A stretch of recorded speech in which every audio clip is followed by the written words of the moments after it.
You're just seeing the economic wave of COVID-19 coming through. It sucks.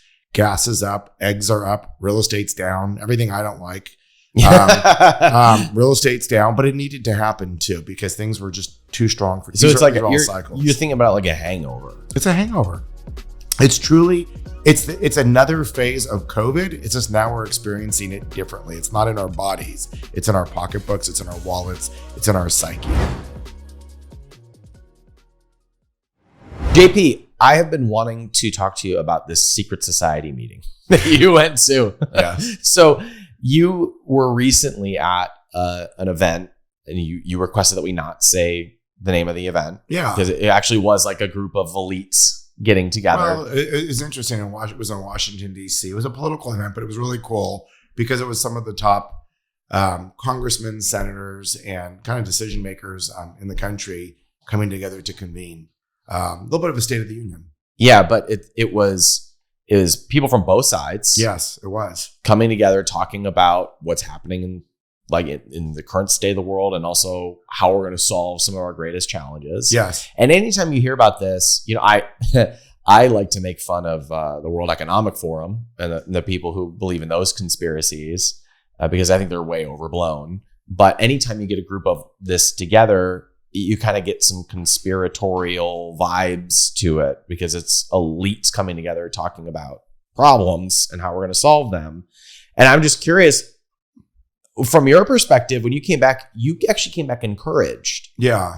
And I wanted to hear from your perspective what you took away from this group of people saying how we were going to solve our challenges, because most of the people on YouTube, people in podcasts, it's all doom, fear, and gloom. Fear, doom, and gloom. Yeah. Right now. And you came back with a different perspective. Well, I think to start with, I think if you're watching whatever media you watch, doesn't really matter.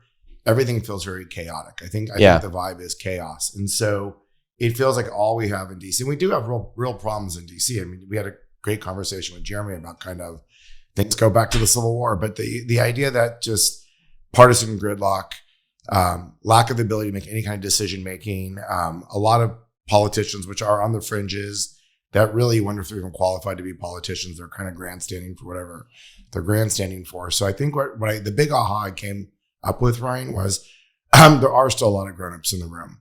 And it's interesting. I think Jeremy said it. Sometimes, unfortunately, I think he mentioned Senator Corwin.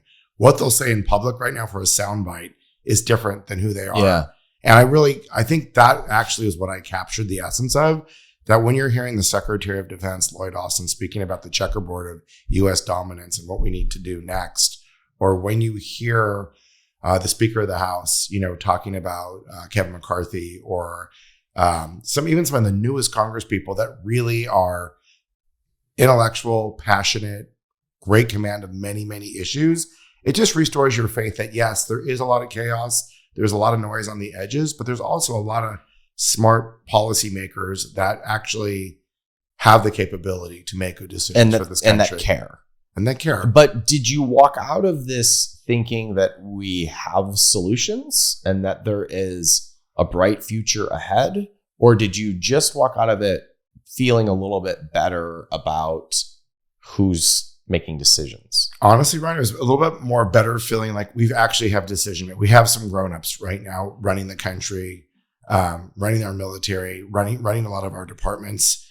That was a fresh perspective for me, because I can't name 5 people in Congress I like, because all of the people that we hear about are crazy. Yeah. And they're intentionally crazy in order to get sound bites and Twitter followers. Well, and remember, this all goes back, Ryan, to you have to win your primary if you're elected. Yeah. And so in primaries, as you know, it's actually, this would be we could go on a whole podcast about that, but the way our electoral system works, which I'm just learning about, really, the primary in each state really dictates who's going to ultimately probably succeed. And the people who vote in primaries tend to be the extreme side. Yeah, so what happens is the extreme on either side tends to get an outsized voice. And it really discourages moderates. In fact, if you look at Ted Cruz's election, Ted Cruz lost. He kept losing the popular vote, but he was really appealing in the primaries because this message is very much on the edge of a conservative message. So we've actually trained our leaders that to win the primaries, you need to be extreme with what you say, whether you believe it or not, in order to kind of be able to get onto the ballot ultimately for the mainstream election. So a lot of this is a structural issue of how the system is. So coming back from a meeting like this, and how many people are at this gathering? About 2,000, okay, 1,500. So 1,500 influential, successful movers and shakers. Yeah. And there's people from Congress on both sides there. Walking away from that, what would you say? How has your opinion shifted about what's really happening with the economy, with decision making in DC?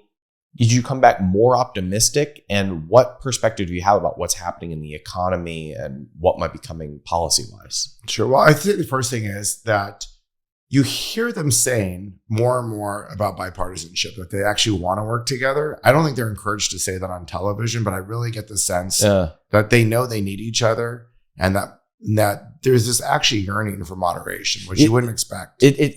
It's like some people say we're so divided, and I like to say no, we're actually craving unity more than ever. I've even heard it from the top. I've been hearing, they certainly don't show on the sound bites, but I hear them saying like moderation is important. Okay, sure. You're hearing that from both sides, from people in Congress. Yes, when there's no cameras. You may not be hearing that from Marjorie Taylor Greene or AOC. On both those sides, they may not be saying that, but the rest of the 70%, my sense is they know that they need to reach across the aisle. Hey, Alex, what's the name of that congressman in North Carolina? Mark Meadows? No, would you look him up? Yeah, that's felt like a Joe Rogan moment there. Jamie, look up. So there's this congressman in North Carolina that started posting behind the scenes TikTok videos. And it was so refreshing. Mm-hmm. So, what is it? Jeff Jackson from North Carolina. Well, 1.6 million followers. And he blew up like out of nowhere. I think people are craving for some unity and some positive language around politics. But he was saying, he didn't say that it was Marjorie Taylor Greene, but he was saying that there was somebody that he literally bumped into on the House floor that he has seen in the media over and over and over again. And he immediately wrote them off and said, there's absolutely no way I could ever work with this person. This person is on the extreme of the other side. But they got to talking, and he said, off camera, this person had creative ideas where they had a lot of overlap, where they could come together and work towards their common goals. Yeah. And it sounds like what you're saying is that you saw several decision makers at least talking like that once the cameras were off. Yeah. I mean, really actually pretty cordial to each other. It's very rare to have congressmen from both sides of the aisles in the same room together. And you kind of see there is actually a more cordial than you would expect. Based on what you observed, if you watch any news platform or read any media at all, you will hear we're 100% heading for a recession. That inflation is right. I mean, Balaji is saying we're about to have hyperinflation and Bitcoin is going to go to $1 million in the next 90 days. Right? There's all the media we see is very hyper negative. So based on what you saw and what they said when the cameras were off, what did you walk away from thinking that the economy was going to look like in the next? Right, I'm going to give you a months? bigger answer, because after hearing what they say in DC, after having looked at The Economist and really thinking this through, there's actually something really simple going on that we just haven't thought about. We went through a pandemic called COVID-19. We all got sick. We wore masks. You wore masks. That's true. Some of us. I'm not covered up. I'm not. So some people got back, whatever it is. But the point is, we all got our share of the illness. I got it twice. And now that that's kind of subsided, we've all kind of forgot. We're all back together. We're eating. We're not thinking about it. No one really gets sick, or no one even cares. If I told you I had COVID, you'd be like, yeah, I got a flu last week too. It's like no big deal. But what has stayed with us now, it's like the physical part of the disease is over, but now the economic part of the disease is showing now. Oh, interesting. That's an interesting perspective. I actually think right now what we're being contaminated with is the blowback of the disease. So all the money that we put into the economy, the $9 trillion we had to do, all those programs, we're all readjusting right now. So yes, this inflation spike that we're having is simply you added $9 trillion to the economy. It's just math. But if you listen to most economists and you really think of what's out there, when you look at the strength of America as far as our GDP, our product, you and I talked about innovation, which is a whole other subject of like, everyone wants to look at other countries or these BRICS or these other like currencies that are coming together. But you still have to look at America in innovation as still leading the world as far as, ChatGPT is this week. And then it's just, we keep hitting it, right? As far as owning these things. And so I think what you're probably looking at is like a 24-month call. It might be 30 months, could be 3 years, it could be 18 months. But I really think what you're looking at is you're just seeing the economic wave of COVID-19 coming through. It sucks. Gas is up, eggs are up, real estate's down, everything I don't like. Real estate's down, but it needed to happen too because things were just too strong for. So it's like cycles. You're thinking about it like a hangover. It's a hangover. It's truly. It's another phase of COVID. It's just now we're experiencing it differently. It's not in our bodies. It's in our pocketbooks. It's in our wallets. It's in our psyche.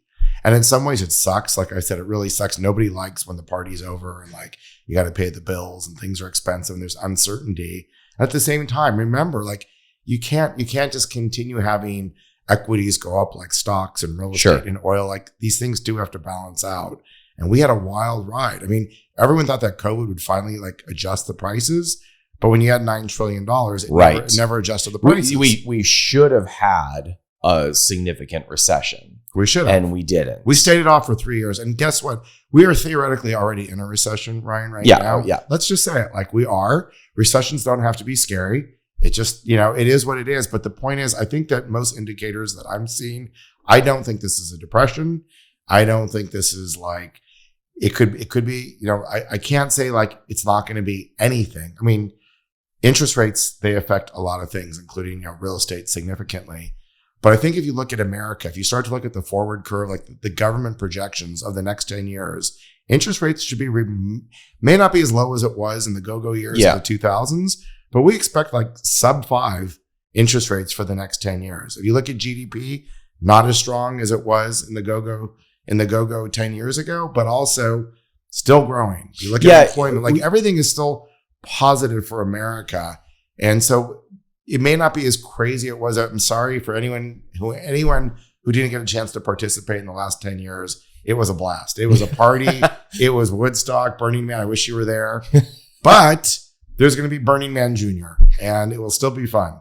And even if our growth is halved, you would have people on the right, unless we have a Republican president next round, you'd have whoever is not in power saying like, growth was so much stronger under this president or this leader. But if growth is cut in half, we're still growing.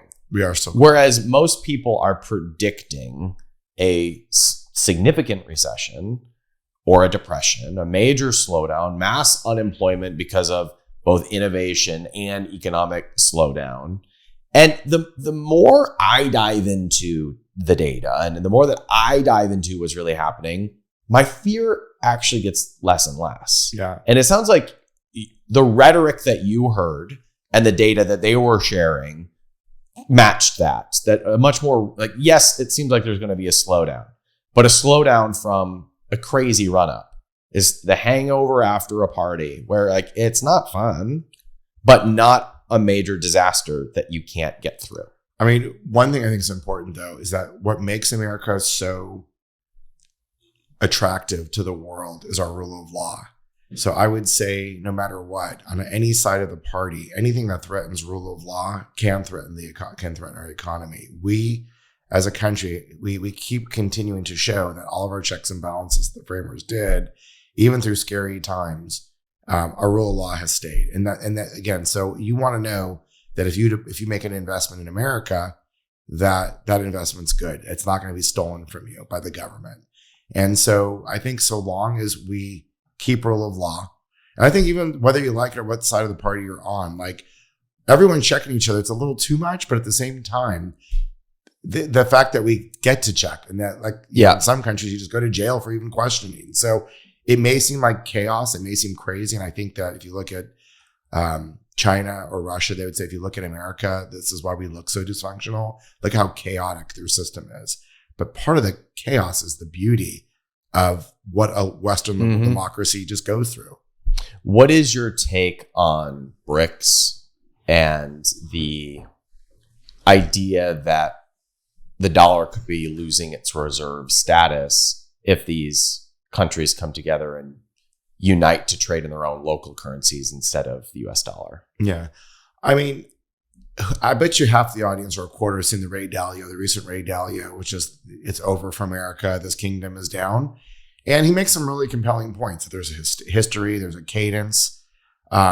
Certainly the dollar, if you keep printing it and treating it the way we are, you certainly can lose the dominance. And remember, it seems like the title of, Super Bowl champ does change. So if it's America, then it's Britain, then it's China. Like it does change over. I was just thinking though, like the one thing that that might be different in this round than it was in the 14th century with the Dutch, was what I know he likes to talk about, is innovation. Because remember, for 300 years, there really wasn't much innovation. I mean, then there was until like the 1800s, not much happened. But a lot of, if you look at the 1800s to now, like this exponential growth, like every 10 years, there's the internet. And then first there was like the internet, then there was like the websites. And then there's like, it just keeps going and going and going. Social. And then it's artificial intelligence and communication. And so I think the one thing that's really important to think about is, no one knows the answer to that. But if innovation drives growth in the new economies and we're innovating exponentially, then which countries are going to win at innovation? And I'd argue, Ryan, the countries that are going to win at innovation are the countries. This is, I think, where if the world has two thoughts of Western liberalism, which is individual freedom over government, versus like maybe going more communist or deep socialist, which is master plan works better. Let's have a 20, 30-year leader. Let's have a master plan. We want order.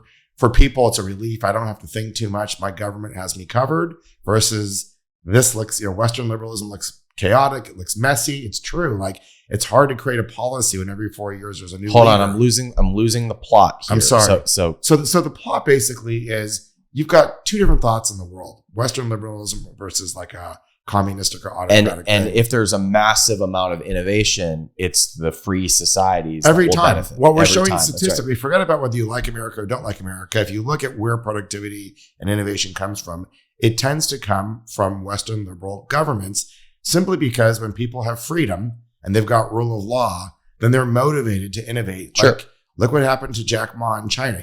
All of a sudden, he's reappeared after a year and a half. That's a great point, Jay. Right? Like that company, like you don't know if you've got a company or not. Like, why would you be motivated in China as much as you would in the US to actually, if you blow it up, can you keep it or will the government? Yeah, that is actually a really great point.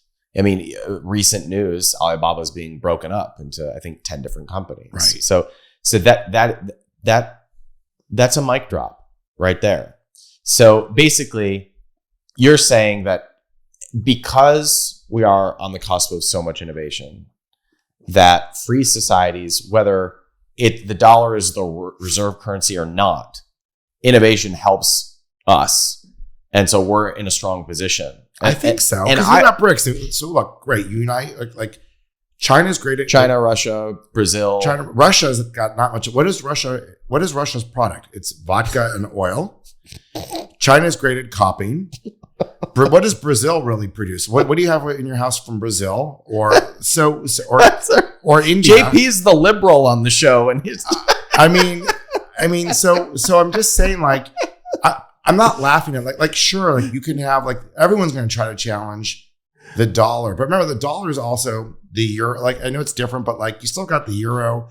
I mean, it could just be that it literally. I could see it becoming two currencies where it becomes literally like these two different ways of thinking about how humanity should be governed. Well, we'll each align in alignment. The concern for a lot of people is that this will usher in a period of hyperinflation for the United States if the dollar is no longer being used and purchased by these developing countries. A concern that I think is overblown, but that's the core concern with a lot of people. And what I'm kind of hearing you say is that regardless of what these other countries do, the innovation that happens here makes us the place that people want to do business, which will basically create a rising tide for everyone that lives in free countries. Think about this. It's exactly what I'm saying, Ryan. Think about in the year 2000. Do you remember it was the first time like in ages that America had wiped out its deficit in like 3 years? Yeah. And it was under the Clinton administration. But do you know why do you remember why we were able to get rid of a crazy deficit? Because we had a huge economic boom. And how do you have a huge economic booms? You create new industries. Western Europe even Great point, Jim. Right? Western Europe doesn't do that as good as America because again, we're like the young teenager. We're like the young, sprightly teenager. We're highly insecure. we're insecure. We get like we tend to think the worst is in front of us. Like that's part of being an insecure teenager, but also part of the good news. When I say we're young because our history is young. We're 200 years old. We don't have 1,000 years of legacies and slaughter and depression. So I think that in a way we innovate because that youthfulness is good and bad. I think we over analyze and think that, it's over. We don't always see our greatness because we're immature, but we also, I think, tend to be more creative because we see less barriers of like saying, why not try to do this? It's more that true entrepreneurism can come out without, open, government, without having too much government regulation that keeps you. And it's also just a psyche and a mindset, I think, based on the history of our country. We have a mutual friend that is perpetually concerned that America is about to end, that the world's about to end, that the economy is about to melt, that it's just perpetually worried about this and makes some great points and arguments about why that's the case, is influential among our peers that start preparing for a situation like that. What would you say to someone who has that perspective right now? Now that you've seen multiple economic booms and busts, you've been an entrepreneur and an investor for several decades, you're plugged in with influential people in DC. What would you say, based on the perspective you have, to the person who has that type of a concern right now? I mean, you have to weigh your own facts. I mean, there's no proof either way. I always, my usual comment is that man plans and God laughs, right? So no matter what we think, things can always change, right? But if I just look at kind of, if you're really kind of paying attention, which I know you are, to like what America is creating right now in every field. If you look at biotech, if you look at, it's not just ChatGPT. If you look at almost, including real estate, if you look at what we're up to here in North America, and now Mexico is about to go through a huge boom as well. I guess that's what fuels my optimism. So yes, we have real problems. Yes, we've printed too much money, but one more boom, and we're like, again, there's going to be so much disruption coming. As we know, there'll be a lot of jobs that will be lost. And I think there's going to be tons of jobs that are created. I think America is going to get an outsized proportion of those wins because they're going to come from America. So if you believe in made in America and that it's going to be innovated in America, I just don't see how you can have that point of view, especially if you're willing to really, what John Kennedy says, just, not ask what you can do for others, ask, for your country. There are some great things. I think that's a really important point there, because I've noticed in my own life that when I'm selfish, I'm scared.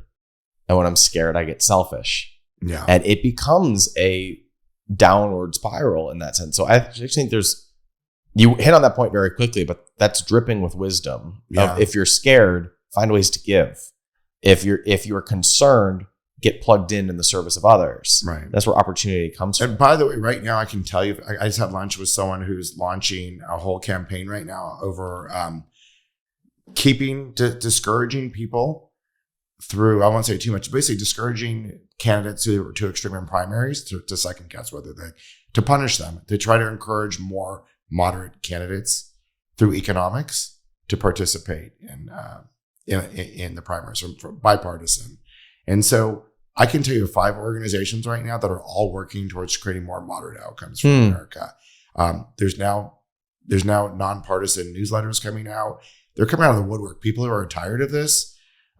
There's a whole organization about trying to get people to come across the aisle, encouraging people with politicians with financial benefits and pushing them to lobby to meet each other and to moderate and to go across the aisle to get real shit done. So it's there. If you really want, to your point, if you want to get out of like what you're worried about and you actually want to say, I want to vote for the solution with my time or money, there are organizations, and there's already grassroots and even larger organizations that are already looking to solve this problem because they think that, America, there's nowhere else I want to go. I don't know about you. I'm not looking to move anywhere.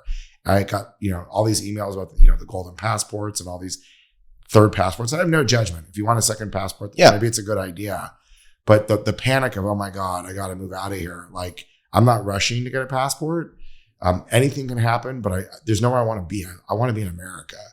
So based on all of that, what do you think happens economically? And I'm asking specifically because every other media feed that I see, at least, has some new reason why it's all going to collapse. It's the banking crisis. It's hyperinflation. It's ChatGPT. For some reason, it's all going to fall apart. What I have sort of heard you say is that is part of the hangover from COVID. It's like the physical disease is through. We're now dealing with the economic and the mental disease of it all. So if we put on our rational hats for a second, what do you think happens over the next 24 to 36 months economically? Things get worse for the next 12 to 24 months. Prices continue to go up. It's going to feel really crappy. There's going to be job layoffs. How much? Like, how bad? What does that look like? Because if you just said that based on the context of what I hear everybody else saying, that sounds pretty bad. Well, I guess you have to look at it. Like, I can't give you numbers, but I think we're paying for the party, and then this is part of the virus phase. It's kind of like saying, how bad's COVID going to be in the next release of COVID? I don't know in the next version of how bad it's going to be. It's going to be something. But then if you already look at the indicators, and if you look at like the growth going forward, and we're like, if you look at GDP, if you look at employment projections, if you look at kind of what's coming down the pipeline, I think we quickly recover. I think this recession's a mild recession, if I was to call it. Okay. So now I think we're really getting to the meat of it because so you were in a that doesn't mean there can't be a lot of pain during that time, but I think it's short and fairly mild. I know you don't like to guess, but I want you to give me as clear a picture as you think you can put together on this. Like, how bad of a recession is that? And it's obviously encouraging to hear that from your perspective, it would be a short one. I happen to agree with that. Yeah. But can you paint a picture of what does this look like compared to 2008 or 2020? What if you had to guess, what are we looking like? I hate to go back and compare them to others. That's generally what we want to do as humans. I want to go back to another one. I think it really depends who you are. I think it depends where you are at socioeconomically. Obviously, if you're working blue collar, month to month, and your bills are going up, and your wages aren't keeping up with inflation, it's going to hurt for a while. It's really going to hurt. Like, hopefully, you have some. So you see inflation continuing to linger, even though it's coming down and interest rates are, I think, at 5%. It's going to take. I think it's going to take a little bit of time. If you look, it just takes a minute for the indicators to catch up. I think it's going to take 12, 18, 24 months for us to actually.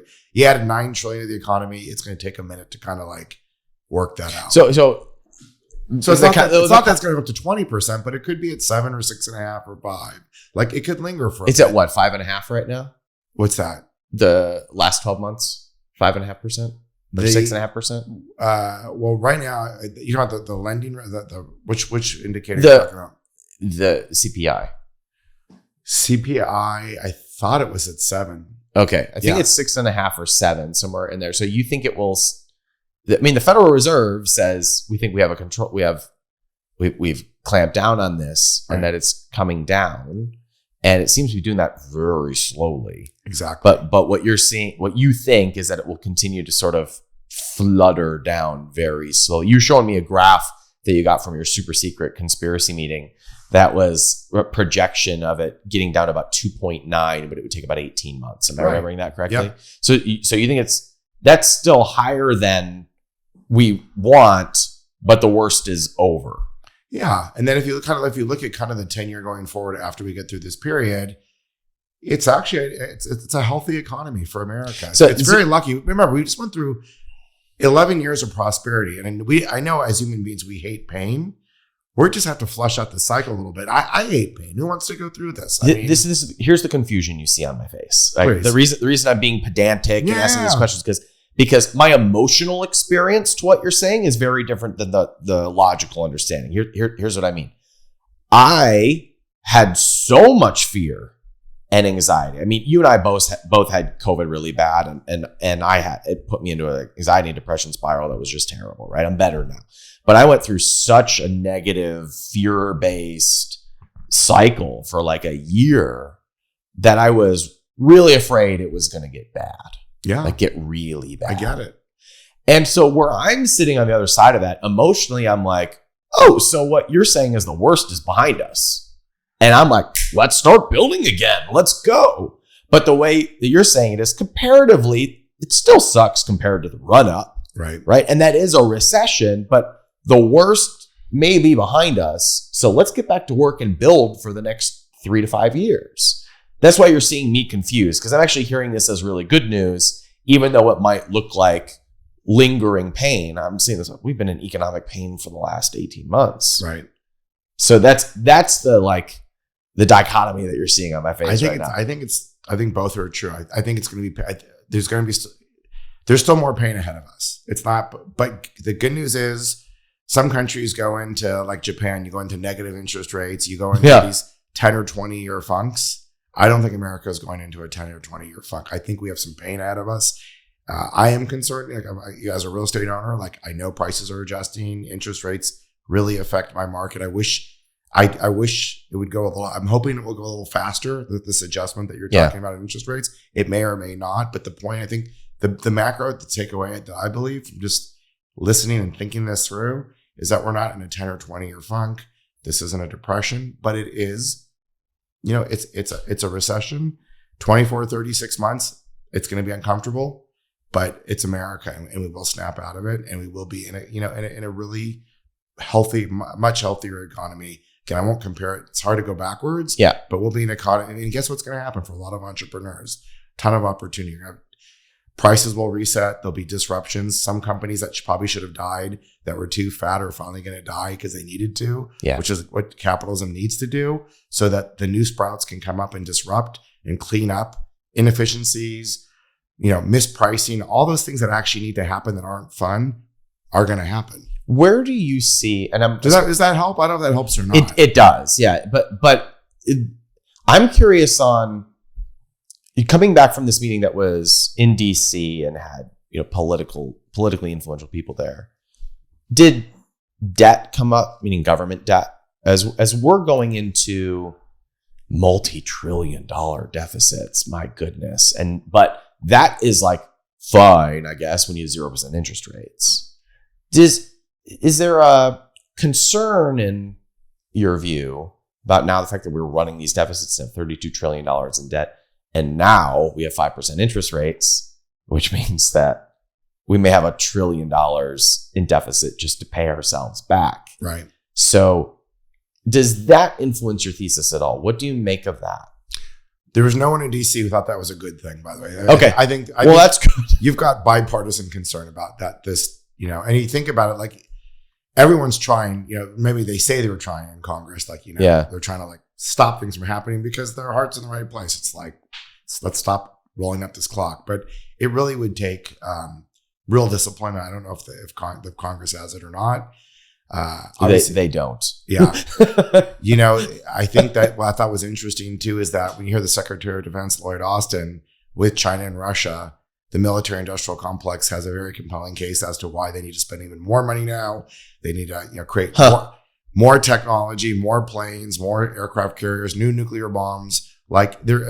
Unfortunately, this is a time when you see threats like Ukraine, it stimulates the U.S. military to even spend more. So I don't know, Ryan, about if the government really has any discipline to bring it down or not.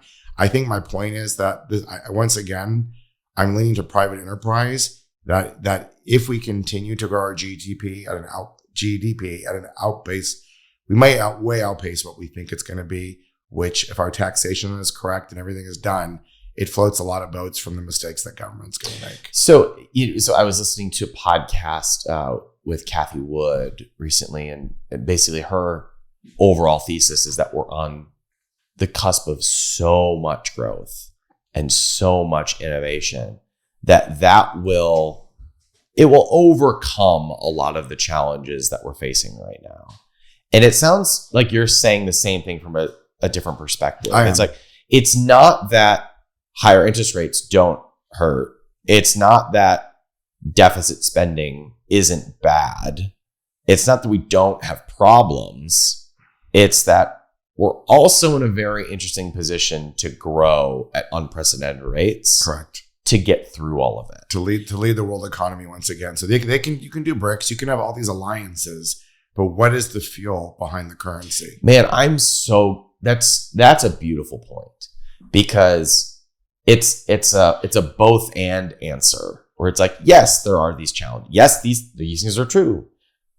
And we're probably going to grow right through it. Yeah. And it's a matter of where you put your attention. Like, if you're putting your attention on these problems, you're going to be like me 18 months ago, where you're just anxious all the time. But if you put your attention on where there's growth, I think it's going to be a really good time. Yeah. I mean, for my position on the next 3 years is it's the accumulation period. This is where it's time for me to place my chips. Ryan, I just hired 2 new employees, as you know. Like, here I am, a real estate company, and not to say I don't have real like things I need to watch. I gotta watch the mothership. I've got real things to manage, real pressure, and here I am hiring and expanding right now because I have that much belief in the next real estate cycle. I'm actually like, again, it's like 2 things at once. I'm concerned over here, and it's like, thank God we're finally getting like a cycle change to try to like reprice things where it actually like we've been out of whack on fundamentals. So to get back into like some fundamentals is really my hope. It's healthy. It's healthy for everyone that we go back to fundamentals. I'm currently reading The Psychology of Money. Have you read this book? No. Great book. And one of the early chapters is called It's Never as Good or as Bad as It Seems. Yeah. And here I am on this side of the table being like, tell me how bad it's going to be. Like, I do pay attention to the media. I do. And so I want to know. And the answer is, it's not as bad as it seems. Yeah. And then on the other side, if you listen to all this growth and all Bitcoin's going to 1 million, it's not as good as it seems either. Right. The truth is actually a much more reasonable approach. So to wrap this up, JP, where now, like, knowing what you know and who you know, where are you watching to place bets? Obviously, you're a real estate guy, but what else is interesting to you in terms of placing some strategic bets to participate in the growth of the next run? Well, let me talk to real estate first, and then we can go to some others. Sure. So in real estate, if you look at just supply and demand over the next 10 years in America, I think you're looking at multifamily assets, apartments, housing. Great shortage. We just can't fix the shortage. It's almost a 6 million supply demand imbalance that's going to need to be looked at. Industrial. We are an online economy. You know anything about internet marketing or any about online commerce? I know a thing or two. You might know a thing. I've heard. So obviously this idea of more warehouses, the idea of storing things, more on-time delivery, the last mile, these are going to create more industrial opportunities. Retail, people still want to touch things. They actually still want to commune. So retail's not going to die. I think retail still has a place in commerce. It's going to take a different place. I think those are like the bright spots within commercial real estate over the next, call it the next 5 to 10 years, kind of long term. Oil and gas is still going to be really strong. Really? I did not expect you to say that. Well, I'm not saying like we both drive electric cars for anybody. We do, but the reality is it's going to be a transition that's going to take some time. I'm all for the transition if everyone would just be reasonable about it. We can't solve it all tomorrow. We're not going to solar tomorrow. It'll be slow. But in the meanwhile, energy is really, really important. Unfortunately, we need to consume more and more of it. All these server farms and everything that we're doing, we are consuming. I was having lunch last week with a really successful, hyper successful entrepreneur who actually builds these power centers and data centers for Apple and Microsoft. And he says the amount of power, because it's not him just being the developer of the building. He says that the key now is getting so much power to the building because these large companies require more and more and more power. Because imagine whatever it takes, all the servers and everything it takes to run these things are getting increasingly complex. And so the key right now is not building the real estate or the industrial thing. It's actually finding the power and getting it there in a way. And then you're thinking of things, if there's a power outage, having redundant power and solar power, like it's a really exciting time, but energy is going to be a really, really important commodity.